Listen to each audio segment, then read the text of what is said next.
My name's Daver, and in this video, I tear apart my old workbench and start over to build a new one. Stick around to see how I did it.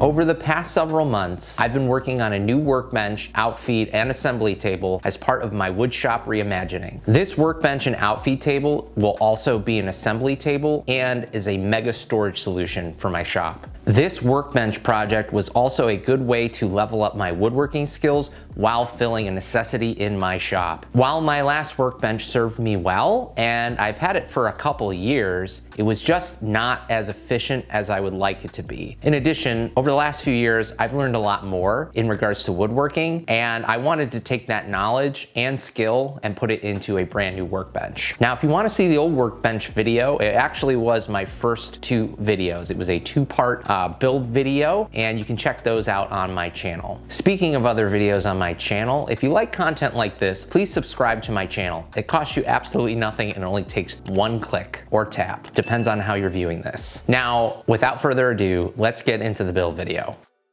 Now, for full disclosure, my original plan was not to start fresh and build a brand new workbench. I wanted to modify this workbench to fit my new table saw. However, one thing led to the next, and I decided at this point it was best to just start over. And one thing I wanted to do was use as much of the old workbench as possible.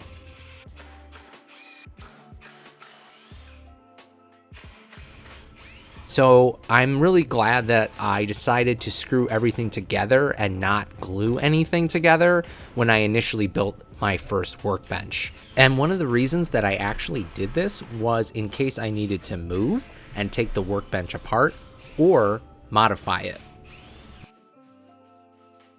Due to money, I really wanted to be mindful of how much I was spending on this new workbench, so saving good usable pieces and wood from the old workbench was key.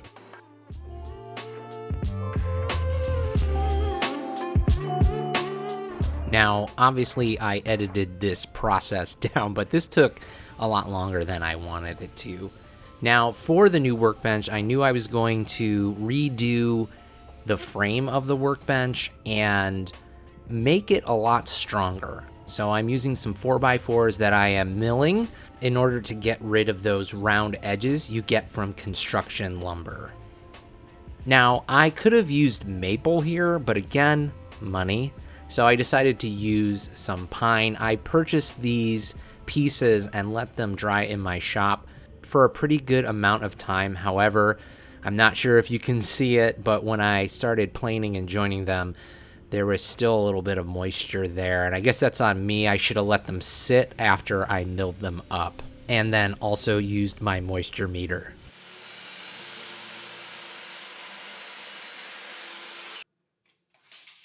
Now again, as I mentioned, I'm using some pretty good pieces from the old workbench and a combination of some new pieces just to kind of save money and not waste lumber. Now, some of the old pieces warped a bit, and also, as you can tell here, are painted. So it's not too big of a deal, but I also am milling them down to be a little bit more square, so they will fit into the 4x4 leg pieces a little bit easier and snugly. And the reason for that is because I'm going to be using lap joints to assemble the frame. As I mentioned before, I'm going to be using lap joints to assemble the frame. This is my first attempt of doing lap joints, and it went okay. I'm pretty sure that the type of wood may or may not make this easier, but I thought, hey, why not try making lap joints for the first time on this pine and for this workbench project. Now that all my lumber was milled up and my joints were cut, it was time to assemble the frame. And let me tell you, clamps were my best friend during this process. And I wanted to build this thing like a tank. So in addition to the joints and glue, I'm adding some pretty good screws for extra reinforcement. Unfortunately, this thing ain't coming apart. So apologies to future me for when you have to move this out of the shop.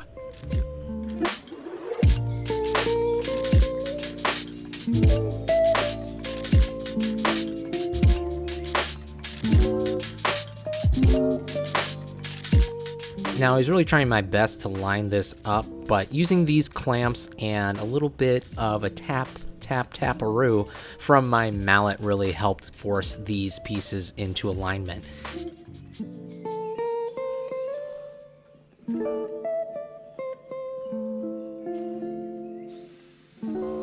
Now, while assembling these frame faces, I realized very quickly that the pieces that appeared square weren't really square, but I just used clamps to bend them to my will and get them into place as best I could.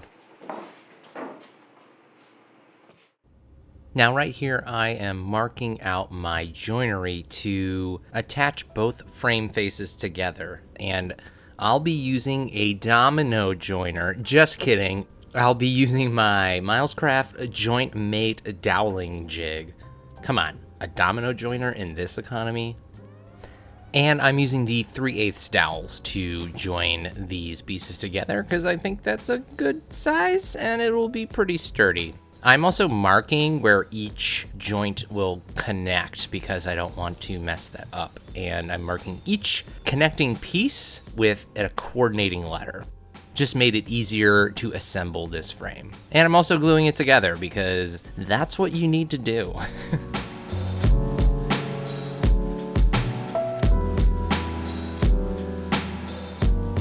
Assembly was a bit difficult. However, I just used some clamps to kind of keep everything snug, and that really expedited the process. Now I'm also measuring to make sure it's square and using clamps to pull it into square and adding a stretcher across the middle, which will help kind of keep everything nice and tight and square. And here I am cutting that stretcher piece. And I'm using pocket holes, so forgive me. Not everything on this frame was traditional joinery, if you will. Now I am preparing for the bottom panel to go in, and I'm just putting some bottom stretchers using pocket holes, and then the side pieces to rest the bottom of the workbench on. And I'm using the former top of my old workbench, which is an MDF sheet, which makes a boatload of dust. Here I'm notching out some marks so it can fit around those support legs for the workbench. And you know, I thought it was going pretty smoothly here, but little did I know I measured wrong. But I'll address that later. Then it was time to gently put the bottom piece in, and this is where I realized something. Those gaps are pretty big around the middle support legs. I will later go on and just fill those in before putting the top on, but no one's going to see it. To plug the holes for the screws that go into the legs, I'm just cutting some dowels on my bandsaw, and these are poplar dowels, and gluing them in.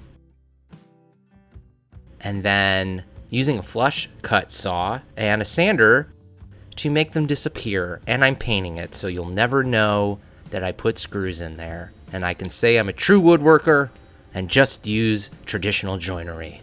And speaking of traditional joinery, something I didn't do for some middle support pieces that will just reinforce the frame when there is some weight on top of the workbench. Now I am painting the frame in advance from putting everything else on because I thought it would be easier, and this paint color is called Captain's Coat. Now it was time to build the interior cabinets, and for this specific project, I purchased a Craig track saw. And I will say, not sponsored, this made this part very easy, and I'm really glad that I upgraded and got a track saw. Now I've never really built cabinets quote unquote before. This isn't the traditional way of doing so, but these are just going to hold the drawers that are going to go inside the workbench. Now, I found out very quickly that my measurements were a little too accurate, and with the weather changing while I was building this, it was a little bit of a snug fit, but I was able to get everything in and nice and evenly spaced, and then just to make sure it didn't move on me, I attached it to the bottom of the frame just to make sure that it didn't shift on me when I start installing the drawers. In terms of the plywood that I'm using for this project, I'm using BCX just to save some money because I'm on a budget here.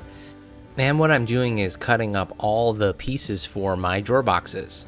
In total, I'm going to have 7 drawer boxes. And I'm going to first cut them roughly with the track saw and then do my final cuts on the table saw.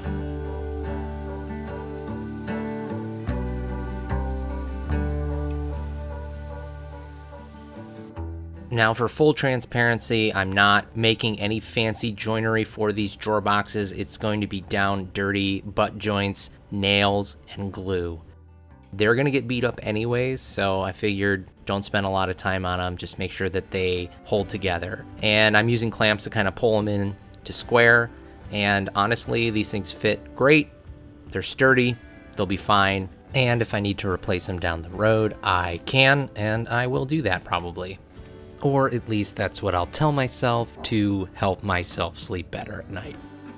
Now, I'm using some scrap pieces of 3/4 inch plywood to space out my drawers and my drawer slides. I also picked up a Craig drawer slide jig to help with installation of my drawer slides, mainly because this was my first time installing drawer slides, and I wanted to make sure I didn't screw it up.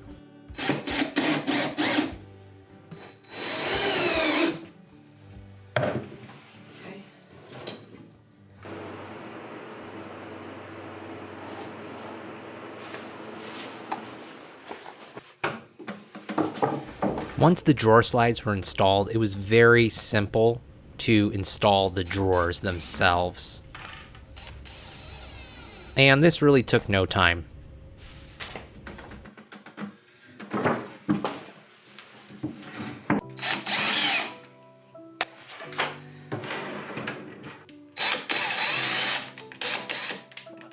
These drawer slides were full extension drawer slides, which I thought was very important in the shop, so I could reach all the way to the back and utilize as much space as possible. Now it was time to build the rest of the drawers, and I'm going to spare you the whole process again, but I just essentially followed what I did with the first 3 drawers to make the next set of drawers. And these ones are a little bit smaller, so I could, get more drawers out of the space.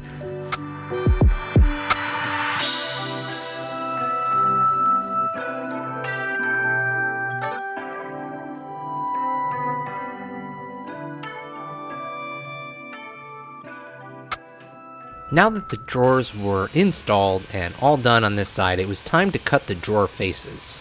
Now I'm using 3/4 inch plywood. That's a nicer type of plywood than what I used to build the drawer boxes themselves. Now I am marking out and drilling the holes for the hardware before I attach the drawer fronts, because this will make it easier to attach them, and you'll see that in a minute. I'm also routing a chamfer on the edges of each drawer front just to give it a little bit of depth, and then I'm sanding and prepping for painting these drawer faces before I actually install them.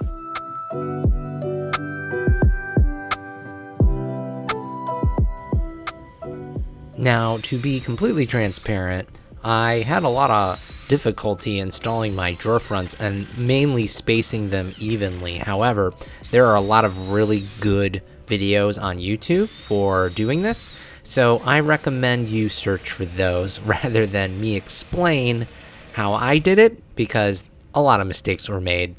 But hey, that's part of learning and the process, right?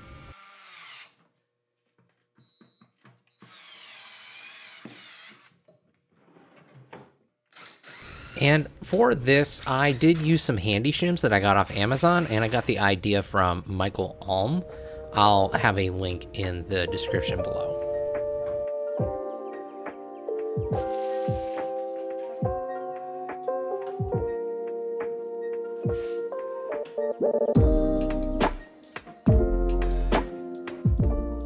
Now that one side of the workbench was done, it was time to move on to the second side. And to be honest, I didn't really have a plan. I knew that I wanted 7 drawers on one side, but I didn't know what I was going to do on the other side. So after some paralysis analysis for a few weeks, I decided to make some pull-out trays that would have things on it that were easy to access. And this isn't a really complicated design or thing to do, and I also had drawer slides left over, so I figured, hey, why not have 2 pull-out trays?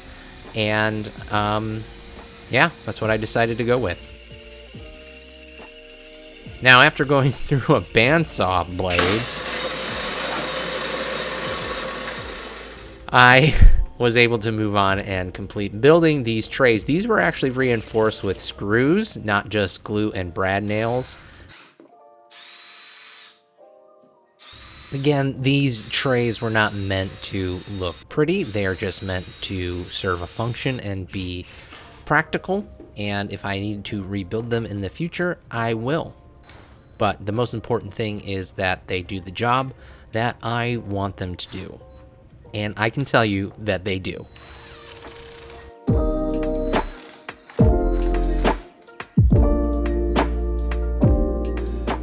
Now, unlike the drawers on the other side, these didn't need to fit exactly in a way that would be spaced evenly. Since there was only 2, I just needed to make sure there was enough room to put what I wanted on these trays, like my track saw, and have enough room for both trays to close and open without issue. Now that the trays were done, it was time to move on to the last quadrant of the workbench outfeed table. And for this, I wanted to make a storage cabinet. And you're going to see that I use a lot of Craig jigs for this project. And I will say again, I am not sponsored by them. I just think that their jigs make doing a lot of these processes easier for someone who isn't an expert woodworker, such as myself. And they can save you a lot of time doing a lot of these tasks on a project like this.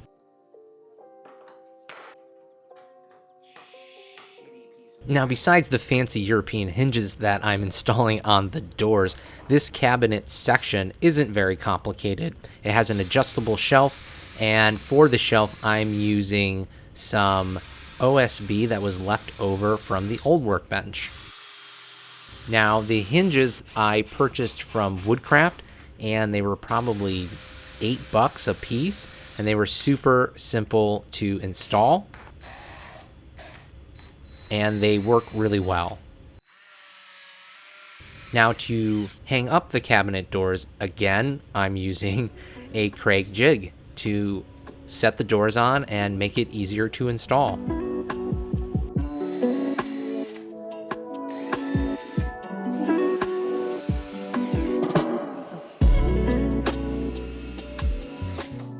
And what I really liked about these hinges is that they're adjustable, so you can get the perfect fit and alignment for both of your doors. And you can just move a couple screws, and that's all there is to it.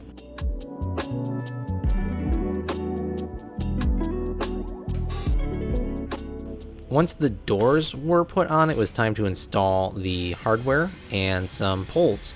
I guess I could have done this before I installed the doors. It's up to you. I think it's your preference on whatever's easier. And here I am cutting down some OSB, which was, again, on the old workbench, and this will now live in the new workbench as a shelf.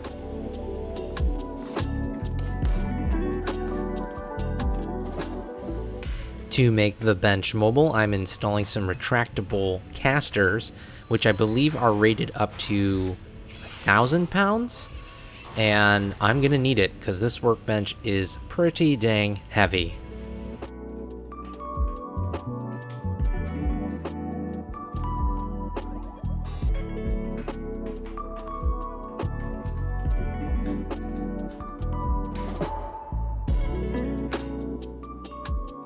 Now, doing some tests with these casters, I noticed that my drawers don't stay nice and tight, and I might have to address that later on, but I don't plan on moving this too often, and when I do move it, it's not like the drawers fall completely out. I think I'll be okay there. To attach the top, I'm using some figure 8 fasteners, which will allow for some seasonal wood movement.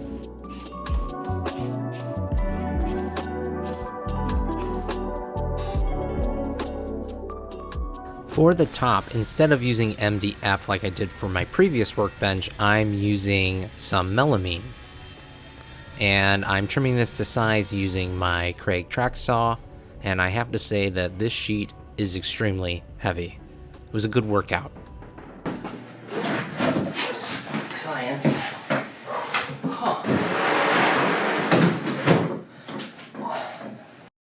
Now to install the top of the workbench, I had to get up underneath and screw in through those figure 8 fasteners, which I found a lot more difficult in the end, but I eventually got it, and that top is on and good to go.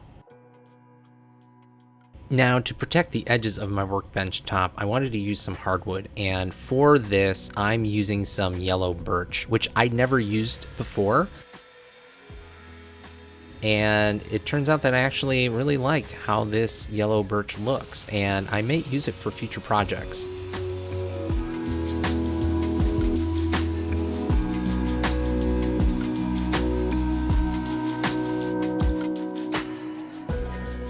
Now to attach it, I'm just using some brad nails, and that way I can easily take this off if I need to replace the top of the workbench. Now, I was getting pretty close to completing this project, but I wanted to add some pegboard to the bare sides of the workbench so I could put up some tools that I would need some quick access to. I also thought that this was a nice accent to the workbench too, so it looks nice and it's also practical.